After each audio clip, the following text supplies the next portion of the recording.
ძალიან კარგია, ჩემო ბატონო, ხდება სოციალურ ქსელებში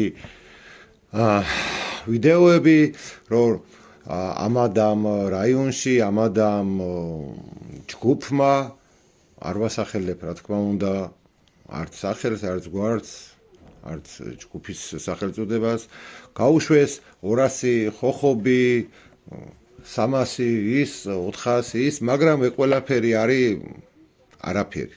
ანუ ასე მინდა გითხრათ, რომ გაშვებიდან რამდენიმე დღეში ამ ყველაფერს ანადგურეს მტაცებელი. მქონდა დღესაუბარი მე და ჩემ მეგობრებს, მონადირეთა ჯგუფი ძამას გულისხმობ, მეგობრებს როცა ვსაუბრობ ამ შემთხვევაში და საუბრობდნენ ბიჭები გულდაწყვეტით, რომ ამდენი ხოხობი გაუშვეს ბუნებაში, მაგრამ არავის არსად არ შეხვედრია. კარგია ბატონო ეს პიარიც, რომ ხოხბებს უშვებთ ამ ბუნებაში, მაგრამ პირველ რიგში დასამახსოვრებელი რა არის?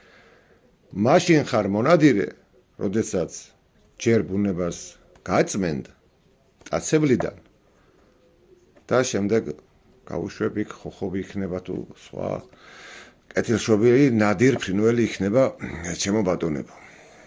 ასე რომ პირველ რიგში თუ თავს ვეძახით მონადირეებს და თუ გვაქვს პრეტენზია რომ ჩვენ ვართ მონადირეები, კეთილი უნდა ვინებოთ სულ მონადირეებმა.